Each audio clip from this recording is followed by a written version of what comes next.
Ini hari Jumat. Kata Nabi, amalan yang paling hebat diantaranya hari Jumat itu adalah sholawat kita pada hari Jumat itu dipamerkan kepada Rasul Sallallahu Alaihi Wasallam. Lain lagi, kalau kita bersolawat kepada Rasul, bukan hanya malaikat yang membarengi. Kalau kita amin saja bareng dengan malaikat, diampuni dosa kita. Gimana kalau kita baca sholawat, bukan hanya malaikat yang membarengi kita, tapi Allah Subhanahu wa Ta'ala. Inna Allaha wa malaikatahu yusalluna ala nabi.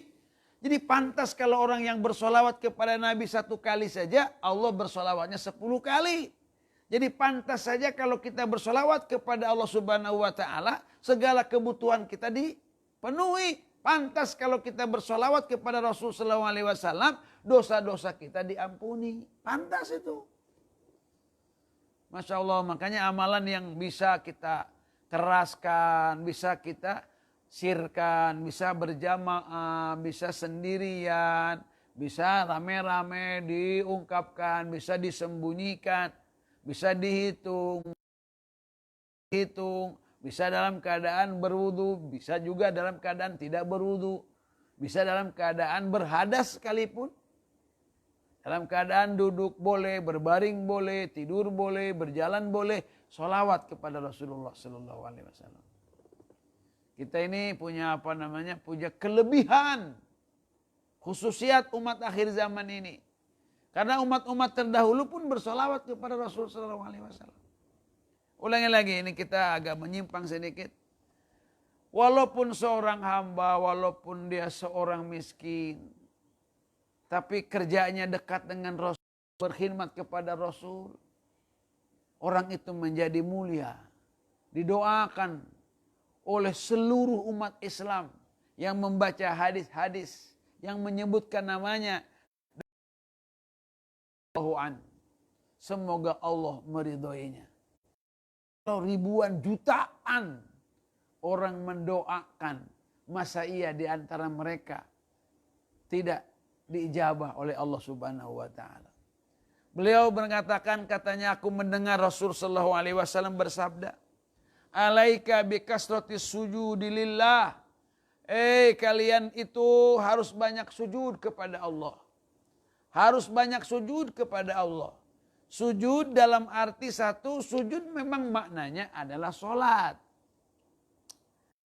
Sujud maknanya adalah sholat. Seperti hadis Rabi'ah kemarin. Katanya, fa'ini ala nafsika bikasratis sujud. Maksudnya dengan melaksanakan sholat. Amalan di dalam sholat yang paling menonjol, yang paling bagus, itu adalah sujudnya itu. Ulangi lagi, sujudnya itu. Nah, ternyata fa'innaka lantas juda lillahi sajdatan. Karena engkau tidak akan melaksanakan sujud karena Allah, illa rafa'akallahu biha, kecuali Allah akan mengangkatkan engkau dengan 1 kali sujud itu darajatan, derajat. Wa hatta anka, dan akan mengampunkan biha dengan 1 kali sujud itu khotiatan, kesalahan. Iblis itu tidak pernah maksiat kepada Allah. Ibadahnya iblis itu ribuan tahun. Iblis itu orang yang bisa berdialog dengan adanya pun di surga. Tapi terpelek itu adalah sujud ini. 1 kali saja tidak sujud kepada Allah, diusir, dilaknat oleh Allah, dijauhkan dari rahmat Allah, dimasukkan ke dalam surga, ke dalam neraka, kekal nerakanya nanti. Loh, kalau kita sekarang meninggalkan, tidak sujud kepada Allah, terus kita mau menganggap selamat. Astagfirullahaladzim. Allahu Akbar walillahil hamd.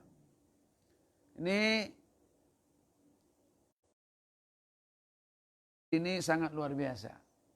Yang pertama sholat. Yang kedua memang ada lagi sujud-sujud di luar sholat.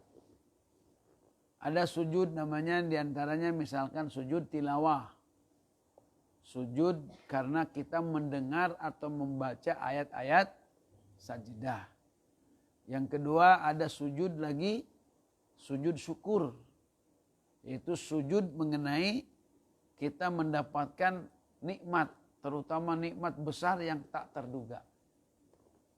Ini amalia sujud menurut mazhab Imam Syafi'i tidak boleh asal sujud. Tidak boleh ya. Tidak boleh. Sujud itu adalah bentuk ibadah yang memiliki syarat-syarat tertentu seperti sholat. Ulangi lagi. Dan banyak maknanya sujud-sujud itu maknanya sholat. Wasjud waqtarib misalkan. Sajidin misalkan. Itu maknanya kebanyakan justru sholat. Maka mazhab Imam Syafi'i memandangnya kalau perintah atau pelaksanaan sujud itu syaratnya hampir sama dengan sholat. Maksudnya apa? Harus nutup aurat. Harus punya wudu. Harus menghadap. Harus takbir, harus diakhiri dengan salam. Awas, jangan sembarangan. Kalau bermazhab Imam Syafi'i jangan sembarangan kita. Gimana kalau sekarang ini pemain bola? Tahu tidak? Nggak tahu kiblat, nggak tahu tidak. Gol! Sujud langsung. Masya Allah. Masya Allah. Kalau mungkin kalau anak muda mainnya hebat. Masya Allah. Masya Allah. Islami. Ya, Islami dari mana? Agama Islam ini nggak akan mulia lah. Ya. Dengan hanya seorang pemain sepak bola. Tinju, sujud misalkan. Kalau itu, tapi mungkin mazhabnya mungkin mazhab lain lah, ya. Nah, dia punya aliran lain mungkin. Kalau kita nih anak-anak santri, kalau kita mau sujud syukur, kamu harus perhatikan wudunya, mana kiblatnya, tutup aurat apa tidak. Terus ulangi, kita harus menggunakan salam. Menggunakan takbir. Jadi kalau mau sujud syukur nih ya, misalkan teh itu tuh teh siapa namanya, dapat jodoh misalkan. Alhamdulillah punya wudu, yang mau kena tutup aurat, sujud syukur. Jadi sengaja dikondisikan.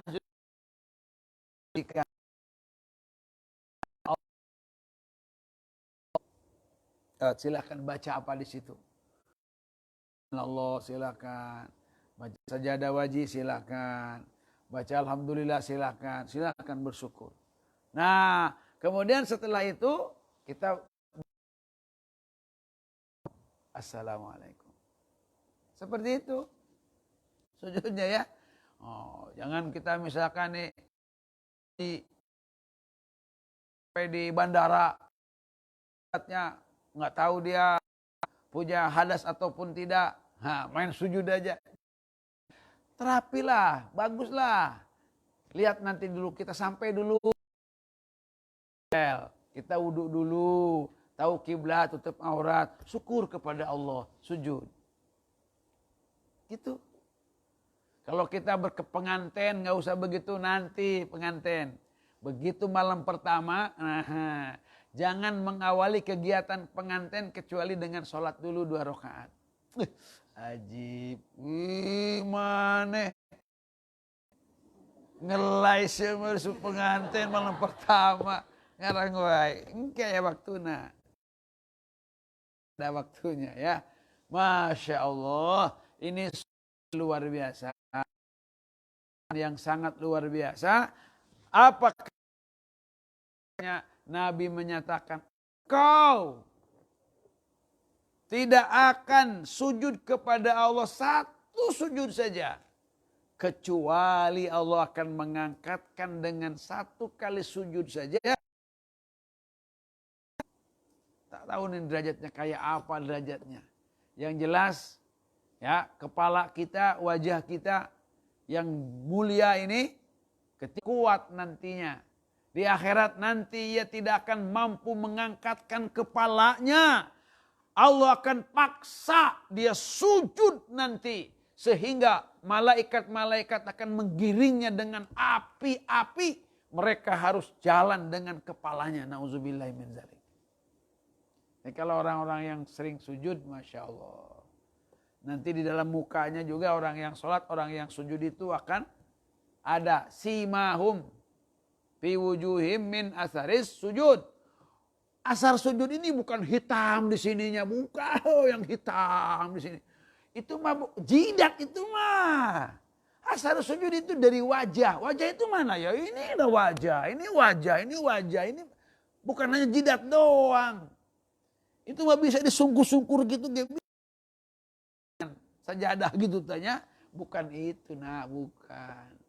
Kayaknya di dalam hadis-hadis atau tidak ada mungkin yang menceritakan bahwa Nabi jidatnya hitam karena banyak sujud, sahabat hitam, tidak. Ini aneh juga orang kalau hitam, mana ada yang sampai ngejendol luka di sininya kayaknya. Atau mana sujudnya dikit digasuk-gasuk kan kos ke bawah ngadu. Ya. Jadi simahum fi wujuhihim min asaris sujud. Adanya di wajah. Wajah itu ya senyum. Hitam ininya nih, hitam. Tapi Masya Allah, bertemu dengan saudaranya seiman seagama, Masya Allah, manyun, susah tersenyumnya. Wah, itu bukan orang yang disebut dengan simahum fi wujuhihim min asaris sujud. Bisawab.